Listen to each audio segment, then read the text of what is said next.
Google ngatur tegangan barang.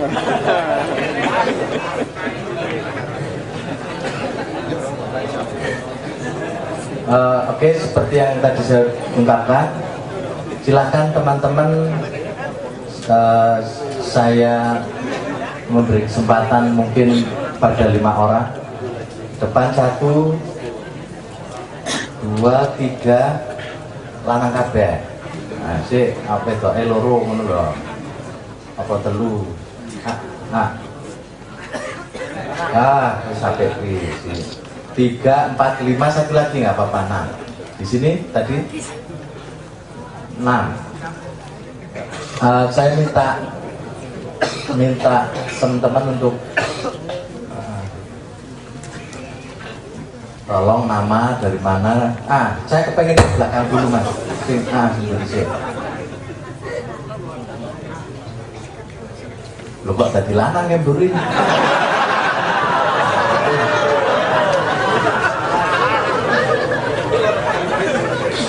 Ya suara apa tak tompo kan pakai dia mati sialah ini.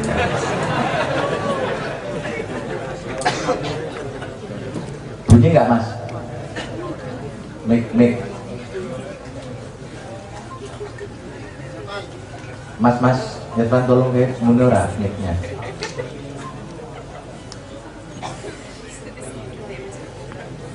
Nah orang ini mas, digantiin aja.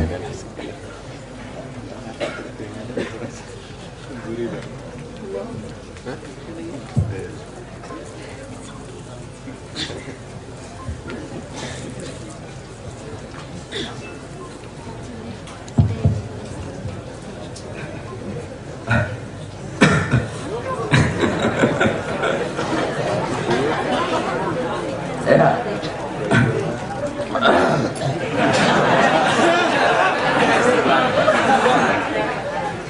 Assalamualaikum warahmatullahi wabarakatuh. Nama saya Ardi dari Tarbiyah dan Keguruan. Nah, ini pengen tanya ini Bu, tugas dan tanggung jawab profesi guru yang membedakan guru dengan profesi lain itu kan ada 3. Pertama, guru itu sebagai administrator. Kedua, sebagai fasilitator. Ketiga, guru itu sebagai tim teachingnya atau agen pembelajarannya itu sendiri. Nah, ini sama dengan tugasnya orang tua. Orang tua juga ngajar, orang tua juga sebagai administrator. Buktinya apa? Kalau nggak ada yang ngurusin SPP anaknya lah, siapa sih orang bayar. Kemudian juga sama. Nah, ini pertanyaannya cuman simpel Bu. Apa yang membedakan guru dengan orang tua? Sudah selesai itu aja. Wassalamualaikum warahmatullahi wabarakatuh. Gak tahu, aku sudah jawab Bu.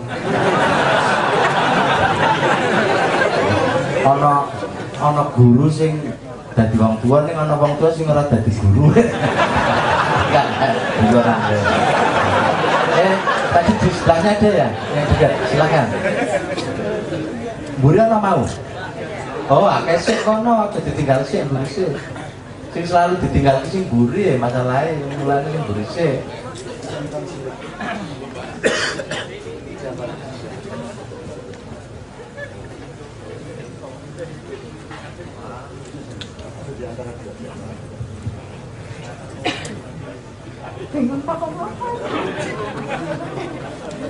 Silakan ya. Berdiri Mbak.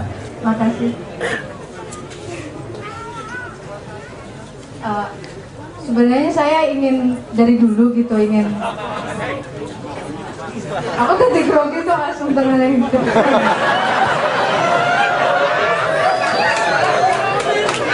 Makasih. Assalamualaikum warahmatullahi wabarakatuh. Saya biasa dipanggil Pink. Saya tinggal di Kota Gede.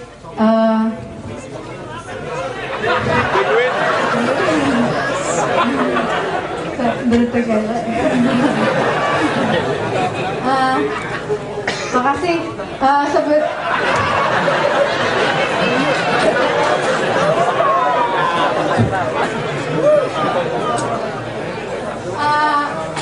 Mungkin pertanyaannya nggak spesifik tentang guru ya. Sebenarnya saya ingin bertanya suatu hal gitu sama Cak Nun dari dulu saya, tapi nunggu momentum, apakah momentumnya cepat atau enggak gitu. Saya nggak tahu gitu. Dari dulu nggak pernah jadi nanya-nanya gitu. Saya beraniin aja lah sekarang. Mudah-mudahan tidak apa-apa gitu saya. Ayo saya kita korban.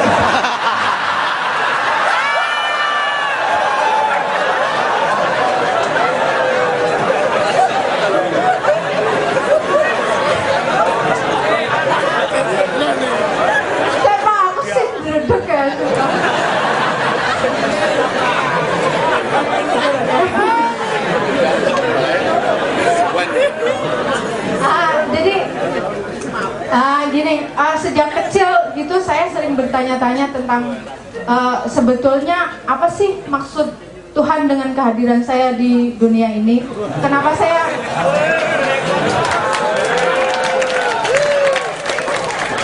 saya dilahirkan dari rahim ibu saya gitu. Kenapa saya dilahirkan di suatu daerah. Terus terang aja Kak, selama ini saya merasa merasa tidak adil hanya karena saya berasal dari daerah tertentu gitu. Orang ada sebuah stereotip yang buruk gitu, sehingga saya yang nggak tahu apa-apa pun kena dosanya gitu. Ini kan berarti ada sesuatu yang... Dari mana Mbak? Nah, itu jelas datangnya orang. Saya aslinya dari Indramayu Pak. Oke. Ya.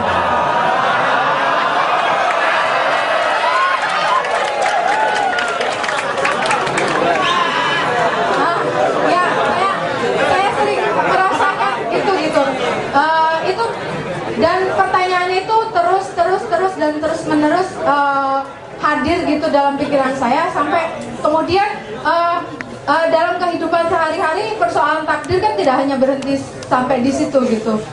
Dalam artian misalnya ketika orang tuh kadang saya melihat gitu, entah itu hanya subjektivitas saya, kadang orang tuh ketika ada orang yang ketika membuka pintu dia sudah menemukan ruangan yang dia cari dan merasa nyaman di situ. Tapi ada orang yang membuka begitu banyak pintu tapi tidak menemukan apa yang dia cari gitu. Analogi saya sering mengatakan bahwa kadang ketika kita haus gitu, ada orang yang intuisinya langsung mengatakan air putih itu sebagai sesuatu yang sehat dan baik gitu. Tapi kadang ada orang yang harus mencoba lapen dulu, harus mencoba ciu dulu gitu. Sampai dia mendapat intuisi air putih itu gitu. Misalnya ini hanya analogi saja. Seperti itu gitu. Yang saya ingin tanyakan adalah apa sih sesungguhnya yang mempengaruhi proses keberlikuan hidup seseorang itu menjadi berbeda-beda satu orang dengan satu orang yang lain gitu. Apakah takdir itu sesuatu yang holistik atau sesuatu yang mekanik gitu?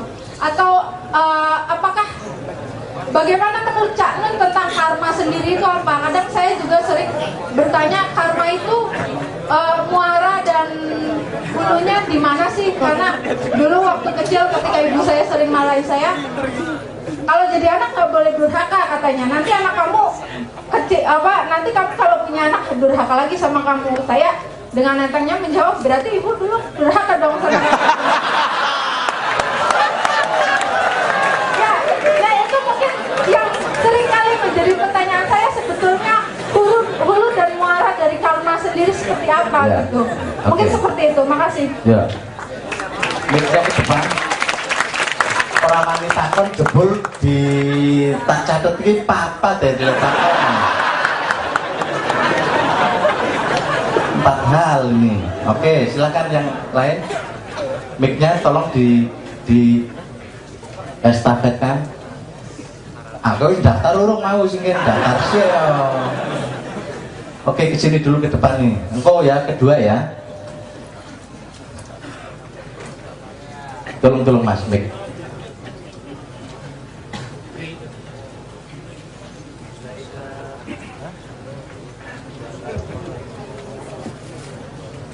Silakan Mas. Bismillahirrahmanirrahim. Allahumma sholli ala Muhammad. Ibu guru yang saya cintai. Amin. Saya bertanya tentang keteladanan. Nama Muktasib, asal Brebes. Ya, tapi sekarang tinggal ngekos di sini. Saya tanya tentang keteladanan. Kan pengajaran yang paling efektif adalah keteladanan. Contoh yang nyata dari yang ngomong itu. Mana mungkin ngomong bisa dituruti kalau nggak mencontohi dulu. Itu rumus utama. Makanya Nabi Muhammad berhasil karena ada contohnya langsung, konkret itu. Nah, sekarang saya sendiri mau mencontohkan kepada anak saya yang kelas 4 SD mau naik kelas 5 itu kesulitan. Karena saya sendiri kan jarang ketemu anak, sulit memberi contoh pada anak. Nah, jadi cuma yang umum-umum yang saya nasihati. Tapi anak itu selalu kritis, sekarang tuh sangat kritis. Yang ditonton, yang dilihat sehari-hari itu jadi referensinya, sering banyak membantah itu loh. Lah, abah ngomong gitu, nyatanya orang-orang tua yang itu yang saya lihat kayak gini. Jangan-jangan abah juga kayak gitu, karena rata-rata gitu. Manggil saya itu abah gitu loh. Karena orang Brebes itu, orang banyak abah. Nah, terus saya kesulitan, kerepotan mendidik anak saya ini. Pusing enggak. Kemudian ya saya cuma ngajak sholawatan itu. Tapi ya karena ya saya juga sangat dangkal bahasa Arabnya, jadi ya cuma yang muda-muda saja, nggak kayak Cak Nun atau yang hasanahnya banyak sekali itu. Saya cuma sedikit tuh. Jadi ya anak saya juga merasa kurang puas itu.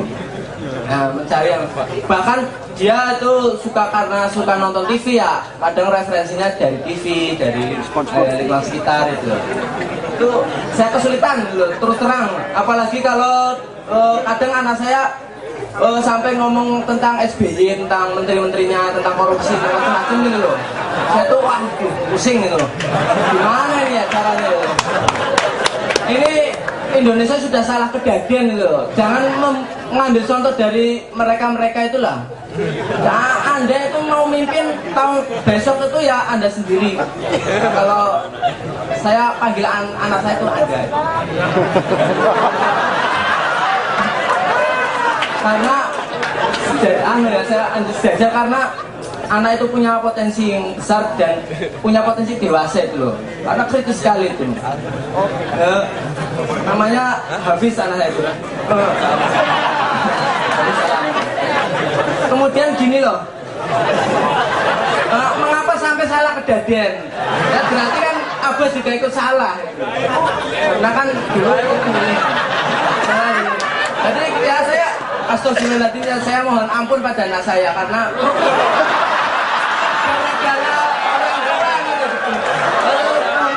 minta maaf pada anak itu. Astagfirullahaladzim. Mohon maaf sama sekali itu, dan prihatin sekali. Masya Allah, nanti besok-besoknya gimana keadaannya kalau sampai seperti ini itu. Ya, mohon Ibu sebagai praktisi pendidikan, contoh yang harus ngerti ya. Matur nuwun. Oke. Assalamualaikum warahmatullahi wabarakatuh. Wis tahu aku tak takon sih. Wis tahu takon karo anake burung. Nek menurut kowe piye? Menurut orang ngono kuwi. Ya nek menurut Anda bagaimana? Oke, ya wis next. Silakan yang sebelahnya. Oke, assalamualaikum warahmatullahi wabarakatuh. Selamat malam semua, salam sejahtera. Buat nama saya Zigam. Yang saya mau tanyakan di sini soal pendidikan, terutama goal period tadi, periode emas dari usia 0 sampai 8 tahun ya. Di sini kalau saya mengamati rata-rata pendidikan dini itu mereka mohon maaf untuk karena rata-rata guru di sekolah itu kurang begitu memahami bakat dari anak itu sendiri, minat, bakatnya dia itu seperti apa, kemudian minat dia itu seperti apa, itu jarang dipahami. Kemudian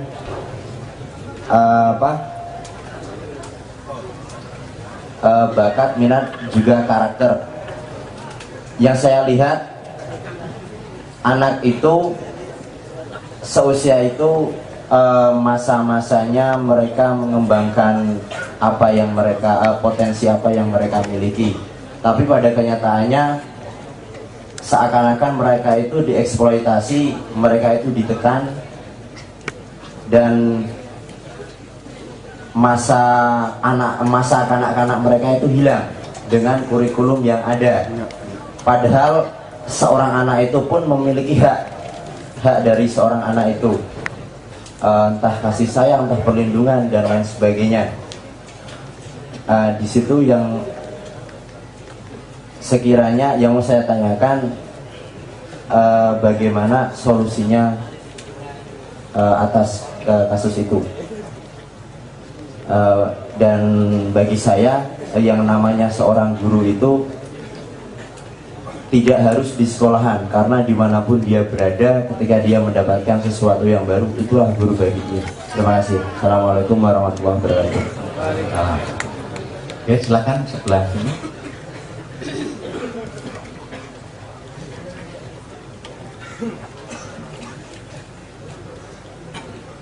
Assalamualaikum warahmatullahi wabarakatuh. Saya mau tanya sama ibu guru juga. Jadi kalau saya nggak pernah, kalau nggak salah baca itu ada istilahnya TK akademik dan TK. Nama. Takkan orang lebih sebelumnya. Fajar. Jadi ada TK akademik dan TK non akademik. TK akademik itu yang sudah TK harus diajari A, B, C, D dan sebagainya. Jadi 5 tahun itu masih somoco gitu. Dan ada TK non akademik yang sifatnya bermain dan sebagainya. Dan penelitian itu menunjukkan bahwa ketika SD, anak yang dari TK akademik dan anak dari TK non akademik itu tidak ada bedanya. Bahkan mungkin sedikit lebih unggul yang TK non akademik. Ini tentu menjadi pertanyaan. Lalu sebetulnya kenapa kita tergesa-gesa? Saya khawatir anak saya yang sedang di TK itu sudah diajari membaca, ini itu ada something missing gitu, ada sesuatu yang mereka hilang ketika mereka sudah dikasih kayak gitu. Mungkin saya salah, tapi mungkin gurunya jelas berniat baik, tapi cuma karena latah segalanya di sini ngajarin baca, sambil baca, dan bahkan masuk SD pun itu ada tes membaca. Kalau nggak masuk satu SD favorit, ketika SD nggak bisa membaca itu nggak diterima masuk SD dulu. Ini gimana sih, kan masuk SD itu tujuannya belajar membaca, dan itu sampai seperti itu nih. Saya kira kadang kita melangkah terlalu jauh hanya karena kita mampu, bukan karena perenungan yang dalam dan sebagainya. Itu gimana solusinya ini? Apakah betul sebab katakanlah yang tidak TK pun ya jadi orang-orang yang baik dan pintar katakanlah, dan tidak artinya TK akademik dan TK non akademik ini mungkin isu yang harus direnungkan dengan benar, dengan baik di masa mendatang. Kemudian saya punya pertanyaan untuk Cak Nun juga. Cak Nun sering mengungkapkan mengangkat filosofi peradaban Jawa gitu ya, tentang dengan segala macamnya lah. Tapi saya pikir transmisi peradaban dari satu generasi ke generasi berikutnya adalah alat transmisinya adalah bahasa. Nah, concern saya adalah saya orang Jawa, istri saya orang Jawa, saya tinggal di Jawa, anak saya tidak bisa berbahasa Jawa. Ya saat ini saya pikir satu generasi lagi bahasa Jawa akan hilang, tapi saya salah ternyata. Generasi sekarang sudah hilang bahasa Jawa. Ini concern saya. jadi dalam satu generasi itu kan akan punah. Saya bahasa Jawa kromo aja udah nggak bisa, misalnya kasar. Bapak saya masih bisa bahasa kromo gitu ya. Kadang saya diskusi dengan istri saya, ya sebenarnya nggak bisa bahasa Jawa juga nggak apa-apa sih, yang penting sholat, jadi wong apik, ya santai aja lah, yang penting masuk surga gitu. Tapi jadi orang baik gitu ya, nggak bisa bahasa Jawa nggak apa-apa. Tapi saya pikir eman-eman juga kalau sampai bahasa Jawa ini hilang, sebab banyak aksentuasi ungkapan-ungkapan nilai-nilai Islam yang termuat dalam peradaban bahasa Jawa yang tidak dalam bahasa lain. Terlebih lagi kalau saya bersikap cuek terhadap ini, saya khawatir ini berarti saya menyerah kepada kekejaman dan dominasi postmodernisme, dominasinya. Jadi pendapat Cak Nun dalam hal ini tentang bahasa Jawa yang punah, semoga tidak. Tapi kalau mau secara realistis, saya melihat anak saya dan teman-temannya itu seperti itu. Saya kira terima kasih. Assalamualaikum warahmatullahi wabarakatuh. Terima kasih. Masih satu lagi ya? Udah ya? Oke, gue segitu 5 ya, Kak Suci karena gigi cedak. Assalamualaikum warahmatullahi wabarakatuh. Terus anak dong. Alhamdulillah. Saya Diki dari Purbalingga.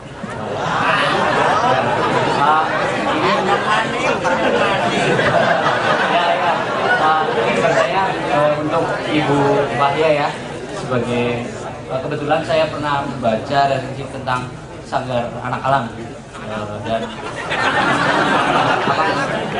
sebenarnya Nama-nama Diki dan Ibu kan menyebutkan bahwa tadi kurikulumnya itu sangat berbeda dengan kurikulum yang sudah diberikan dari pemerintah pusat, dan yang otomatis pemerintah juga apakah yang ingin saya tanyakan, apakah ada sedikit kendala dari pemerintah dengan sekolah SD yang Ibu kelola, dan untuk melanjutkan ke jenjang SMP itu bagaimana? Karena kan ijazahnya itu sendiri kan berbeda dengan kurikulum yang sudah ditetapkan oleh pemerintah, sedangkan penyelenggaraannya itu sudah disediakan oleh otonomi sekolah itu sendiri.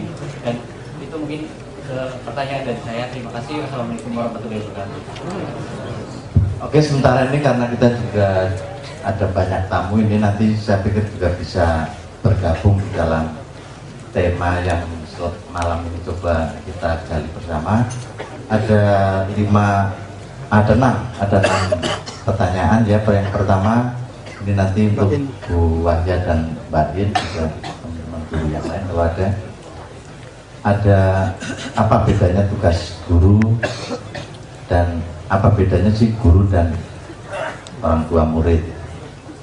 Terus yang nomor 2 ini untuk Cak Nun, ini yang 4 pertanyaan tadi. Yang ketiga ini yang masih Bu Wahya dan Mbak Din, ini keteladanan, contoh nyata seperti apa. Terus yang keempat ini ada fase-fase umur emas, ini guru sementara problematikanya dia mengamati ada banyak guru yang tidak menangkap minat atau minat maupun potensi dari anak, itu seperti apa solusinya. Terus ini apa sih bedanya TK akademik dan TK non akademik? TK ada akademik plus TK akademik bertaraf internasional, juga ada pertanyaan khusus untuk Cak Nun berkaitan pada peradaban Jawa tadi, tentang bagaimana urusan bahasa terhadap perkembangan manusia atau terhadap mungkin juga terhadap kehidupan. Terus yang keenam ini menyangkut soal kurikulum yang terutama di Salam ini kok berbeda dengan kurikulum nasional. Kira-kira ada kendalanya apa enggak? Silakan Bu Wahya dulu atau Mbak?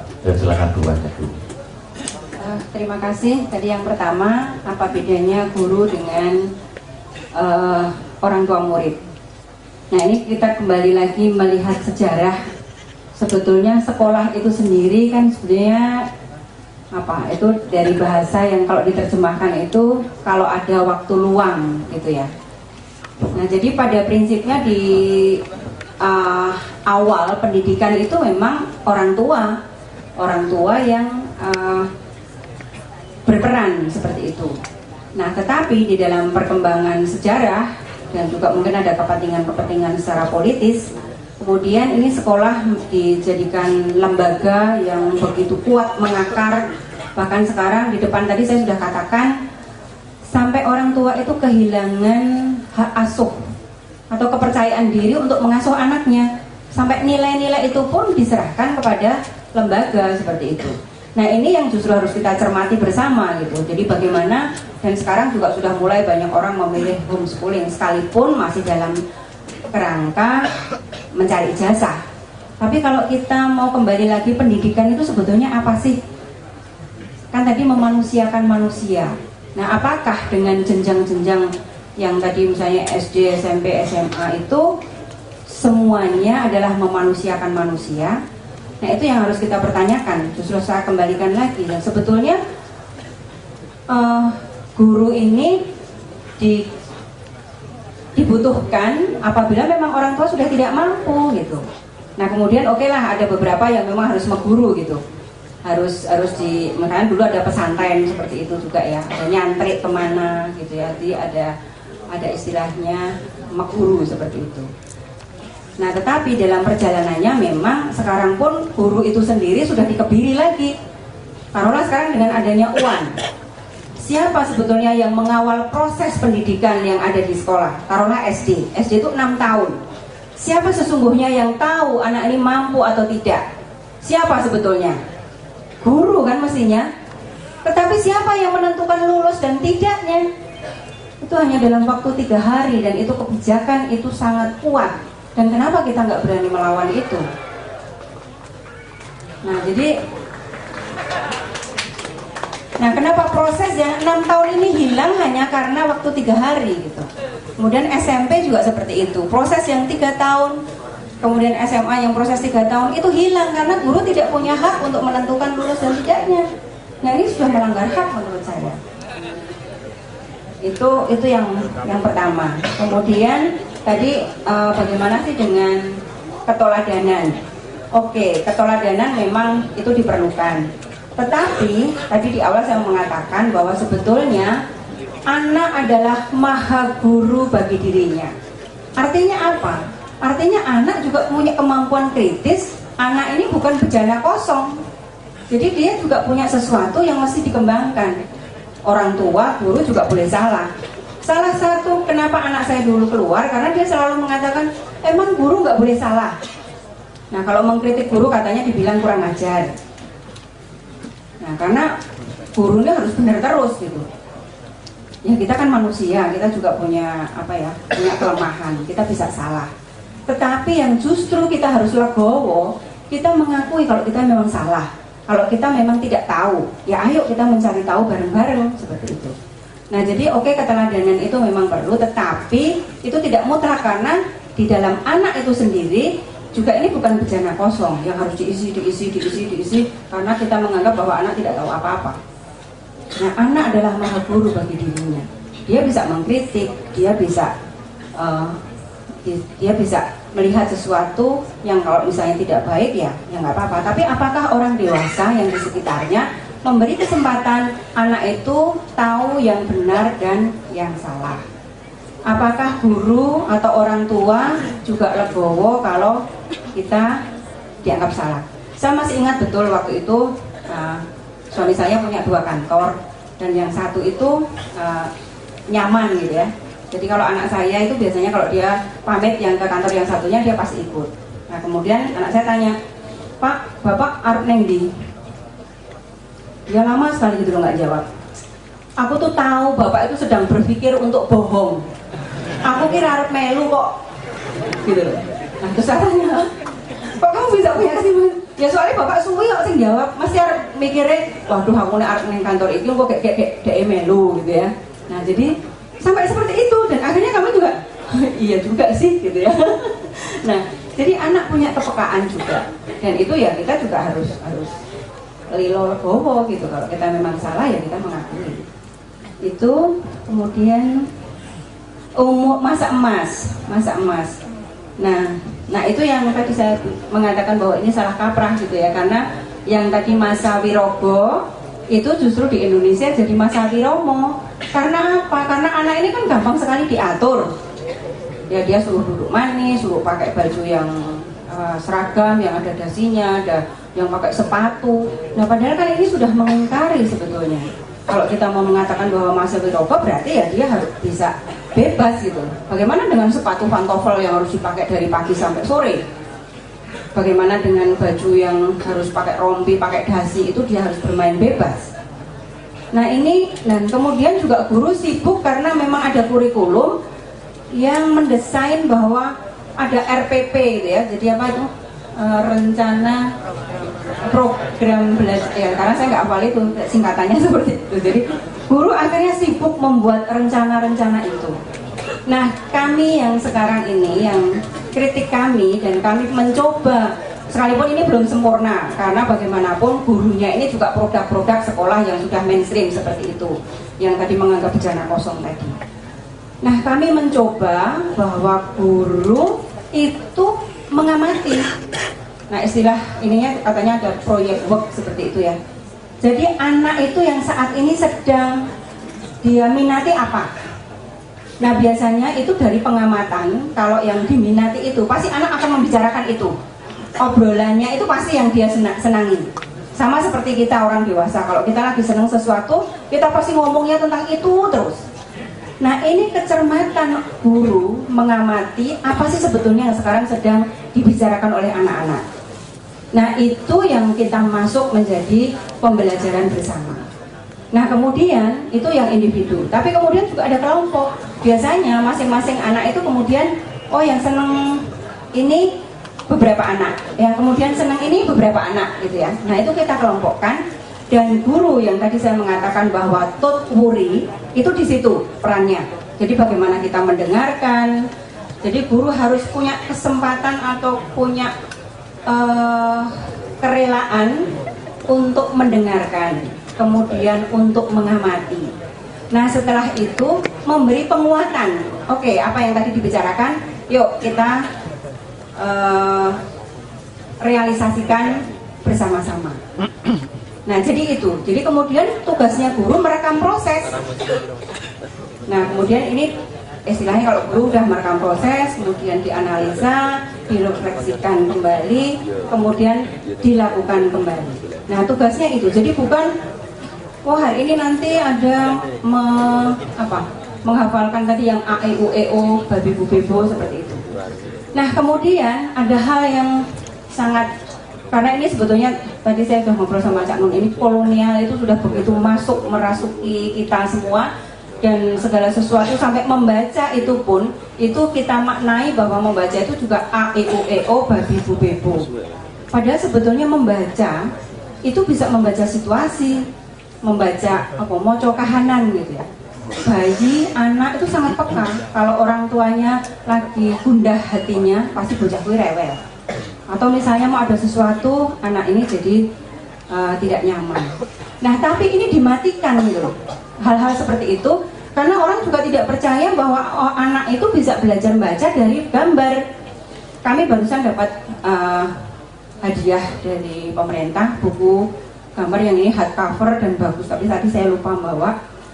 Nah itu settingannya Jogja, jadi ini buku yang ditujukan untuk PAUD, settingannya Jogja. Nah kemudian di dalam cerita itu ada gambar, oh dia akan berkunjung ke tempat saudaranya naik andong. Tapi anehnya ini settingannya Jogja. Nah andongnya itu bukan andong yang ala Jogja. Kemudian kusirnya yang pakai sorban, pakai jubah. Apa ada Jogja yang kusirnya pakai seperti itu? Nah kemudian juga anak-anak ini kusirnya di puskesmas. Nah kemudian anak itu juga itu kejadian dalam satu hari gitu ya. Itu naik andong dari rumah naik andong itu bajunya bisa berbeda. Kemudian turun dari andong bajunya ganti lagi. Kemudian dari turun andong masuk ke rumah saudaranya itu bajunya sudah ganti lagi. Nah anak-anak bilang, Bu ini buku sulapan. Ya karena PAUD kan belum bisa baca. Nah ini yang kadang-kadang karena kita terlalu mendewakan bahwa membaca A, I, U, E, O itu jauh lebih penting dari membaca gambar. Nah ini bagaimana kekritisannya? Babi bu bebo artinya apa? Ini kata-kata yang tidak bermakna gitu. Nah padahal kan kita membaca mestinya kita bisa memaknai apa. Nah ini dari kecil kita sudah investasi tentang kebohongan-kebohongan, kemudian tentang hafalan-hafalan. Ya kalau sekarang jadi pemimpin yang isinya menghafalan, mengatakan sesuatu yang dia sesungguhnya tidak tahu, yaitu sebetulnya produk dari sekolah yang seperti itu. Seperti itu. Nah jadi sekalipun belum sempurna kami mencoba proses itu, dan ini selalu tarik ulur dengan orang tua, dengan guru. Nah karena kok seperti ini. Nah tapi sekarang lama-lama orang tua juga paham. Oleh karena itu kami memang kecil nggak apa-apa, karena sekolah kami juga kami batasi, satu kelas hanya 15 anak. Karena kami menganut bahwa setiap guru harus tahu proses masing-masing anak. Bagaimana membayangkan kalau satu kelas isinya 30. Nah, jadi kami satu kelas itu dengan 2 atau 3 fasilitator memfasilitasi 15 anak. Nah itu kami batasi. Dan kami juga tidak pernah mengumumkan kami menerima murid dari enggak. Karena yang harus diseleksi itu orang tuanya. Kalau murid sih pasti senang, karena tempat saya itu yang paling susah adalah pulang sekolah.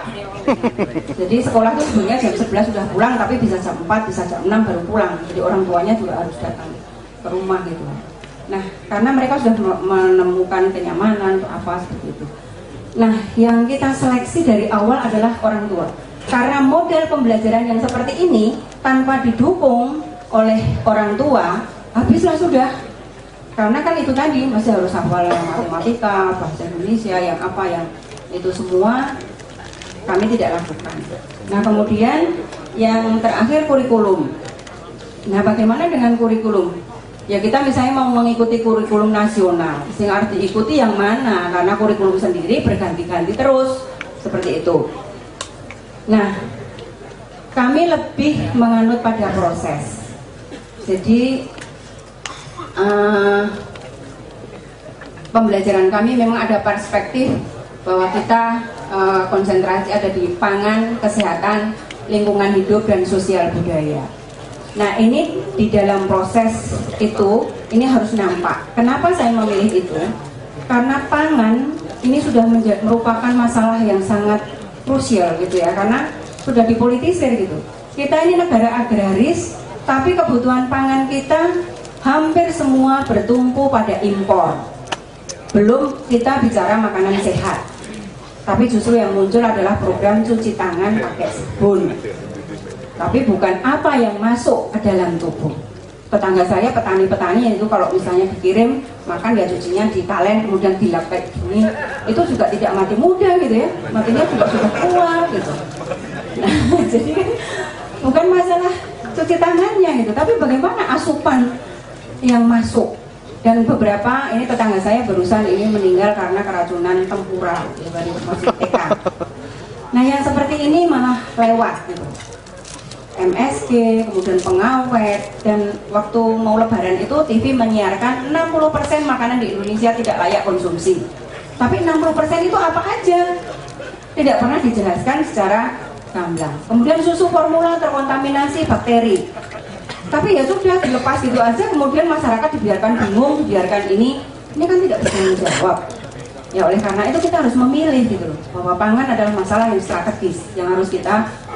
Sekarang di sekolah kami sudah kampanye anti terigu, karena kita punya umbi-umbian, kita punya ketela, punya Garut, punya ya. Kenapa? Karena terigu impor, devisa kita lari ke sana. Sementara kita punya timpul, punya Garut, punya ganyong, punya ketela, mungkin udah nggak ada yang kenal lagi seperti itu. Dan ini bisa sebagai suplemen untuk menggantikan terigu. Nah ini sampai yang seperti itu.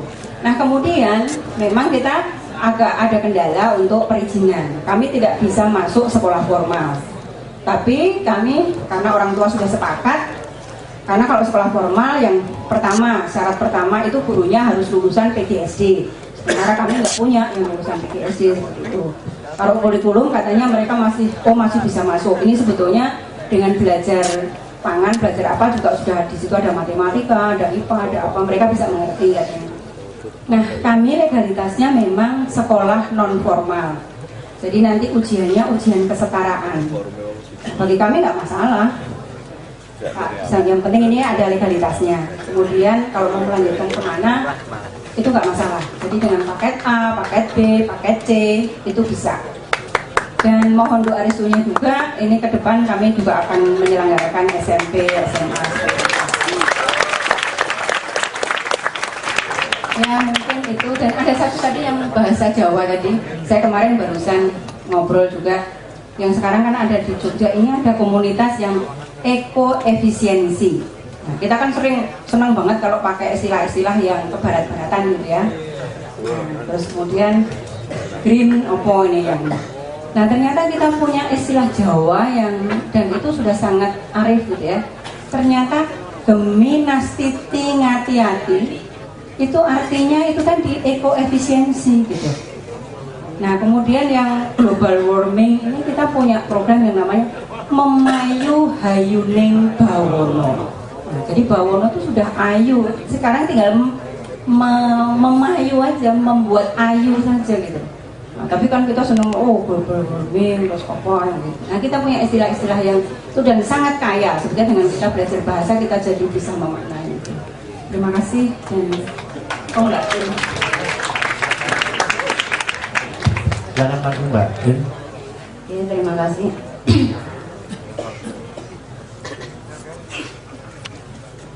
Mungkin sudah banyak dijelaskan oleh Mbak Wahya, meskipun mungkin nanti yang saya jelaskan bisa jadi berbeda dengan Mbak Wahya karena memang kita berlatar belakang yang berbeda.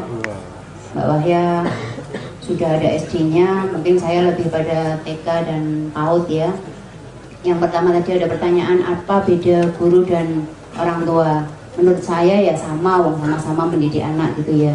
Cuma yang berbeda ya kalau guru yang dididik anaknya dan anak orang lain. Kalau orang tua ya yang didik anaknya sendiri.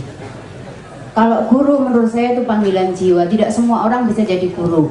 Itu yang pertama yang pasti mungkin berbeda. Tidak semua orang tua bisa jadi guru di dalam sekolah, di dalam suatu sekolah. Saya selalu bilang kepada teman-teman yang misalnya ada yang daftar ke sini, guru ini panggilan jiwa. Memang kepingin jadi guru, kepingin bimbing anak-anak di sini, apa kepingin nyari uang? Kalau nyari uang tidak di sini tempatnya. Karena seberapapun buat sampai misalnya pegawai negeri sampai berapa apa itu tingkatannya itu ya tetap bayarannya ya cuma berapa. Tapi kalau cari uang, ngono dodolan apa silakan. Jadi kalau saya selalu teman-teman yang masuk ke sini niatan pertama kamu kepingin mengabdi sebagai guru, bimbing anak-anak atau mencari uang. Kalau mencari uang, mohon maaf di sini bukan tempatnya. Seberapapun yang kami kasih pasti tidak akan cukup seperti itu. Tapi kalau niatnya adalah memang benar-benar membimbing anak-anak, sekecil apapun yang kita berikan oleh yayasan kepada guru, insya Allah menjadi rezeki yang barokah. Dan alhamdulillah itu bisa kita lalui dan saya melihat guru-guru juga nggak ada yang ngeluh utangnya oke, insya Allah ya tidak ada. Mungkin sing dodolan terus sih malah utangnya oke, baik, tapi yang guru gajinya cuma kecil sekali, tapi alhamdulillah tidak menjadi kendala karena itu tadi rezekinya benar-benar barokah dan Allah selalu mengawal rezeki yang diterima oleh guru-guru semua. Gitu. Lah kalau orang tua karena sudah tidak digaji ya Bu ya, orang tua itu tidak digaji. Kalau yang istri mandate, maksudnya jadi ibu rumah tangga pasti digaji oleh suaminya, berapapun pasti kurang, karena di situ tidak ada nilai-nilai seperti yang ditenapkan oleh guru seperti itu. Tapi mudah-mudahan kami selalu berharap juga, saya selalu bilang kepada orang tua, kalaupun tidak jadi guru, jadilah guru di dalam rumah kita sendiri seperti itu. Jadi kalau bedanya guru dan orang tua seperti itu, dan insya Allah sama-sama dapat pahalanya. Karena sebenarnya kalau saya sama guru-guru nggak usah lah kita terserah Allah mau ngasih pahala apa tidak, yang penting Allah selalu ada di dekat kita, seperti itu. Itu yang pertama. Yang kedua, tadi ada anggapan guru tidak memahami bakat, minat dan bakat anak. Menurut saya juga jangan disamaratakan, tidak semua guru, ya, tidak semua guru. Ada guru yang sangat tahu betul minat dan bakat anak. Ada sekolah yang betul-betul memahami betul bakat minat anak diarahkan di mana dan sebagainya. Kadang sekolah itu punya kendala dengan orang tua. Sekali lagi itu kendala dengan orang tua. Satu hal, ada orang tua yang masuk ke sini ya, ketika itu alhamdulillah satu tujuannya dan melu drum band. Masya Allah bu, masa teman sekolah 2 tahun kok pengen melu drum band. Nanti kalau anaknya nggak mau ikut, ibu jangan menyesal ya, saya bilang gitu. Tapi kalau misalnya sudah yakin sekolah di sini, monggo, bener. Karena kita di kelompok A tidak ada drum band bu, kita di kelompok B baru mulai. Drum band itu berdasar pertama minat, yang kedua bakat, yang ketiga kalau udah minat dapat, bakat dapat, baru dia serius apa tidak. Kalau tiga-tiganya dapat pasti oke. Dia minat sudah enggak, bakat enggak. Yang berminat orang tuanya. Wah itu kita jadi perang bu sama orang tua. Maka selalu saya bilang, misalnya sudah minat kena, bakat kena, lagi orang tuanya menuntut. Kalau bisa juara 1 bu, Masya Allah, kasihan sekali, hidup sekali anak-anak suruh juara, woi. Jadi selalu kami bilang ke orang tua, setiap ajaran baru, seminggu pertama kita bikin kesepakatan. Di sini ada kegiatan macam-macam begini. Tapi tidak dalam rangka selektif, bukan tidak dalam rangka kejuaraan, tapi benar-benar dalam rangka rekreatif. Jadi kreatif tapi menyenangkan, seperti itu. Jadi itu yang selalu kami bilang ke orang tua. Jangan sampai anak-anak dibebani oleh harus juara, dan pinter ngaji, pinter nulis dan lain sebagainya. Karena di sini saya tidak ada sistem menghafal. Ngaji itu ya setiap hari, kita itu dari jam 8 sampai jam 9 acara memang cuma mengaji, berdoa, baca Fatihah, baca ayat kursi, baca Asmaul Husna dan lain sebagainya, tanpa kita memaksakan. Anak-anak sambil bermain bu, anak-anak sambil main puzzle, main apa, tapi gurunya ikut ngaji yuk sambil baca surat Al-Ikhlas. Kalau playgroup ya ayo baca apa yang masih sederhana, sampai nanti begitu lulus kita sampai terkaget-kaget juga orang tuanya, tiba-tiba dia sudah hafal 99 asma Allah misalnya begitu. Jadi tanpa kita memaksakan kehendak kepada anak-anak. Insya Allah meskipun banyak guru yang tidak mau melihat minat dan bakat, tapi banyak juga guru yang tetap memperhatikan itu. Jadi insya Allah, maka kalau memilih sekolah anak, pilihlah yang kira-kira memang gimana, seperti itu kan tetap bisa dilihat. Dari gurunya tetap bisa dilihat. Kalau perlu bertemu dulu dengan kepala sekolahnya, tanya visi misinya dan sebagainya. Kalau sudah match baru daftar, jangan mergo drum bandnya, mergo iki newah, mergo gedungnya bagus, jangan mergo Pak MH misalnya, nanti nyenangan kecewa sendiri kalau ternyata tidak didapat. Aku pinginnya mulai kelumet tuh dari kiai kok jebul ora iso misalnya gitu kan, nyenangan nanti kecewa sendiri. Jadi niat menyekolahkan tuh benar-benar ya karena anak-anak memang butuh sosialisasi gitu ya. Terus begini, mungkin bedanya dengan salam. Jadi kalau salam kan melibatkan orang tua secara langsung ya, secara langsung. Kalau kita tidak bisa memilih orang tua yang sekolah di sini karena kita full day, memang kebutuhan orang tua yang meninggalkan anaknya dari pagi sampai sore masih lumayan dititipkan daripada di rumah nggak diurus gitu ya, masih lumayan dititipkan. Maka kita menerima amanah itu dengan harapan mudah-mudahan kita bisa menggantikan posisi orang tua, bapak ibunya ketika bapak ibunya harus bekerja, seperti itu. Karena memang tidak ada ribuan orang yang bekerja dan harus meninggalkan anaknya. Menurut saya banyak sekali orang tua muda terutama yang kebingungan karena meninggalkan anaknya di rumah sama pembantu, itu merasa tidak nyaman, maka dia butuh lembaga yang bisa dititipi dengan aman dan nyaman. Menurut saya begitu. Maka memang tetap dibutuhkan seperti ini. Itu pertama, alasan pertama menurut saya. Yang kedua, ada banyak orang tua itu misalnya milih, kenapa milih TKIT? Alhamdulillah ya biar ada penanaman agama sejak kecil. Karena memang banyak orang tua itu yang tidak bisa mengaji bu. Pak, banyak sekali orang tua yang tidak bisa sholat, itu kenyataan. Maka masih lumayan dia punya kesadaran menyekolahkan anaknya untuk diajari sholat, seperti itu. Nanti secara tidak langsung anaknya ngajari orang tuanya untuk sholat. Itu banyak sekali terjadi di sini. Tadi orang tuanya nggak pernah sholat. Bapak aku kira tahu sholat, Bu, mbok maghrib barang mau tahu sholat, yo tidak sholat oleh, yo sesuk yo nek aku wis apal. Nanti sekian bulan kemudian dia laporan, saiki bapakku wis iso ngimami lho, Bu. Alhamdulillah. Seperti itu.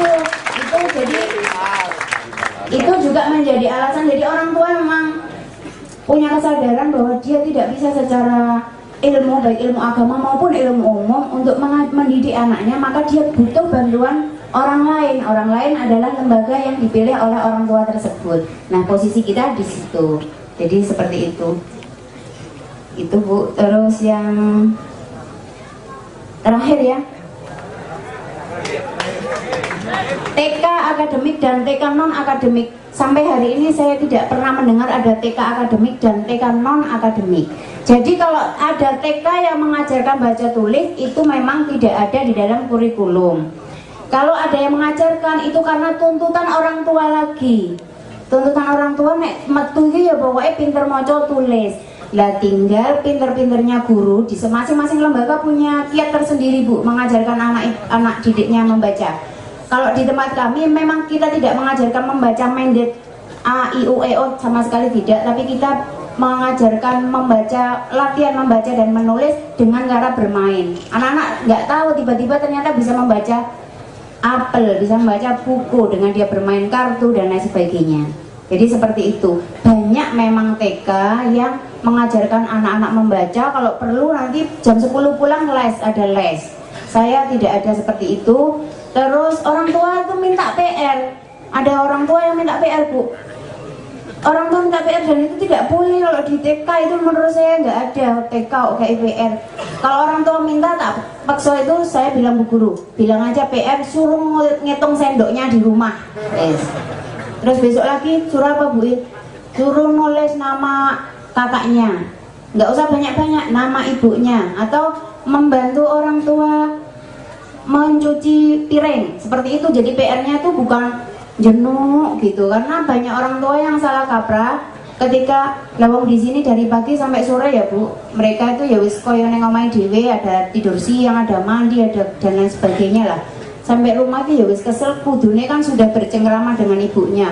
Ternyata harus duduk manis mengerjakan tugas karena nggak ada PR dari gurunya, dia nyari guru les. Jadi seperti itu. Jadi tidak cuma di sekolah, di rumah juga orang tua yang mengeksploitasi anak. Tapi insya Allah di sini tidak. Bukan promosi TKIT alhamdulillah, tapi TKIT alhamdulillah sudah sekian tahun tidak pernah memakai kursi. Kita itu cuma lesehan, Bu. Dan yang aslinya ruangannya cilik, nek ngau kursi ini suk-sukan. Zaman belum ada BCCT, zaman belum ada sekarang udah banyak kurikulum yang macam-macam yang mengharamkan kursi. Saya udah sekian tahun yang lalu udah nggak pakai kursi karena nggak muat kalau pakai kursi. Sak kelas itu anak-anak mesake nek duduk manis seperti itu. Jadi seperti itu. Dan kurikulum terbaru TK harusnya ya, Bu, sudah tidak pakai kursi, kecuali yang wegah leh anak-anak, karena nek pakai kursi itu kan duduk tenang. Sementara kalau nggak pakai kursi kan anak-anak melayu. Guru itu banyak yang males, Bu, memang terus terang ini guru memang banyak yang males. Wegah tambah melayu-melayu baik ben nang kursi, duduk di kursi seperti itu. Dan itu memang kesalahan guru. Maka sekali lagi, kalau mencari sekolah, lihat sekolahnya, bagaimana gurunya mengajar, bagaimana visi misinya, sekolahnya cocok nggak dengan hati kita semuanya. Kalau nggak cocok, nggak usah mengkritik, pokoknya nggak usah sekolah situ, gitu aja, Bu. Gitu. Kalau di alhamdulillah ya gitu. Wow, sekolah TK alhamdulillah, nggak usah sekolah sini, tidak apa-apa. Mungkin itu dari saya. Terima kasih. Assalamualaikum warahmatullahi wabarakatuh. Saya kira selanjutnya bisa dilanjut saja, Cak Nun. Ini tadi juga ada pertanyaan-pertanyaan yang harus diuraikan Cak Nun, sekaligus mungkin bisa mengenalkan para tamu dan sebagainya. Mic yang